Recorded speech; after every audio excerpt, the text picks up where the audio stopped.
আসসালামু আলাইকুম viewers, IA electric BD চ্যানেলে আপনাকে স্বাগতম।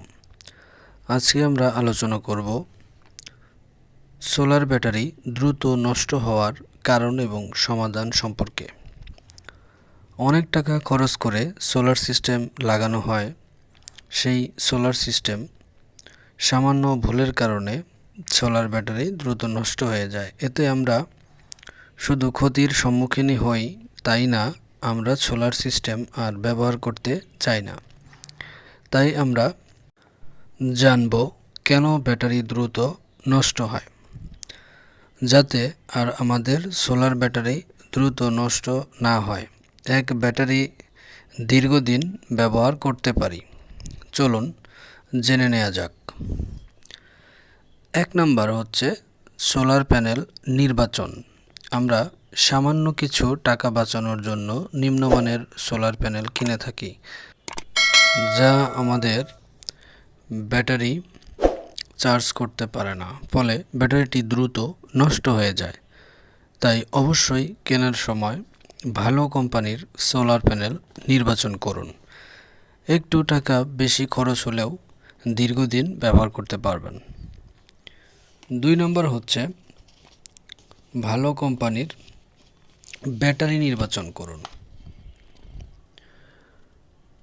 আমরা টাকা বাঁচাতে গিয়ে নিম্নমানের ব্যাটারি কিনে থাকি, ফলে প্যানেল ভালো হওয়া সত্ত্বেও ব্যাটারিটি খারাপ হওয়ার কারণে আমাদের ব্যাটারিটি দ্রুত নষ্ট হয়ে যায়, ফলে আমরা দীর্ঘদিন ব্যবহার করতে পারি না।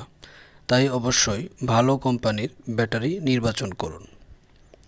3 নম্বর হচ্ছে চার্জ কন্ট্রোলার নির্বাচন। সোলার প্যানেল এবং ব্যাটারি শুধু ভালো মানের হলেই হবে না, চার্জ কন্ট্রোলারও ভালো মানের হতে হবে। তাই অবশ্যই চার্জ কন্ট্রোলার ভালো কোম্পানির ব্যবহার করুন, নয়তো ভালো কোম্পানির প্যানেল এবং ব্যাটারি থাকা সত্ত্বেও ব্যাটারিটি দ্রুত নষ্ট হয়ে যাবে। Solar panel, charge controller, battery তিনটির একটিও যদি খারাপ মাল কিনে থাকেন তাহলে দ্রুত ব্যাটারি নষ্ট হয়ে যাবে। তাই দেখে বুঝে সঠিক পণ্যটি কিনুন। 4 নম্বরে হচ্ছে ব্যাটারির অ্যাম্পিয়ার অনুযায়ী চার্জ কন্ট্রোলার ও প্যানেল নির্বাচন। ব্যাটারির অ্যাম্পিয়ার অনুযায়ী কত ওয়াট প্যানেল এবং কত অ্যাম্পিয়ার চার্জ কন্ট্রোলার কিনবেন তা নিয়ে বিস্তারিত ভিডিও লিঙ্ক ডেসক্রিপশন বক্সে এবং কমেন্ট বক্সে দেয়া থাকবে, দেখে নিন। তাহলেই বুঝতে পারবেন কত অ্যাম্পিয়ার ব্যাটারির সাথে কত ওয়াট প্যানেল এবং কত অ্যাম্পিয়ার চার্জ কন্ট্রোলার কিনতে হবে, নিজেই বুঝতে পারবেন।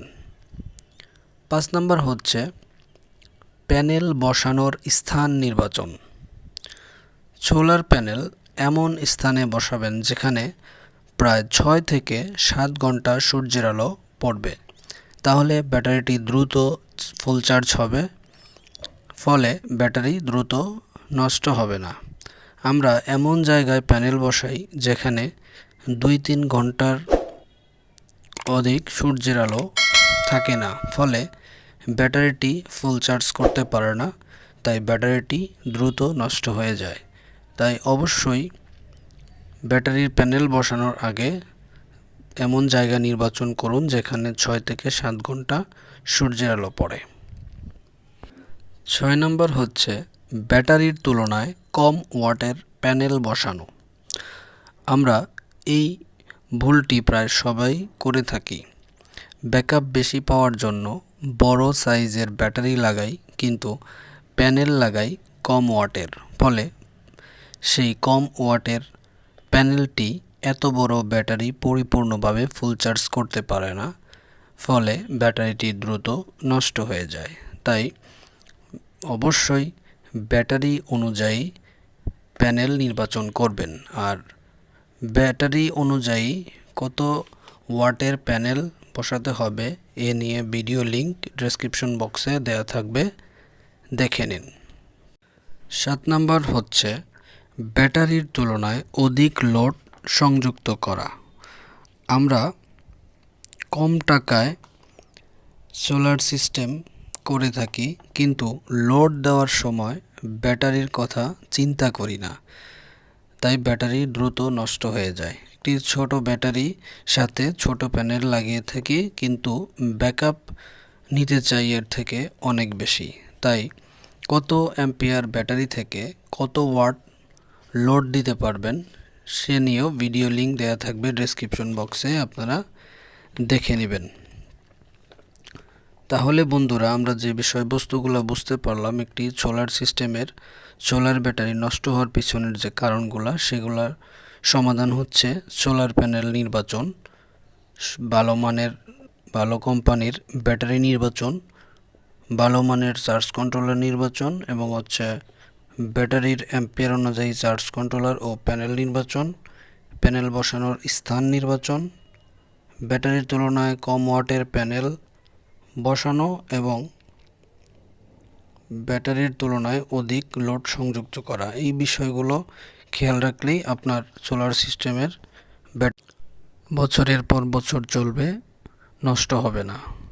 আশা করি বন্ধুরা বোঝাতে পেরেছি। তারপরে যদি কেউ না বুঝে থাকেন, কমেন্ট বক্সে কমেন্ট করুন, লাইক কমেন্ট শেয়ার করুন, চ্যানেলটি সাবস্ক্রাইব করে রাখুন। ধন্যবাদ।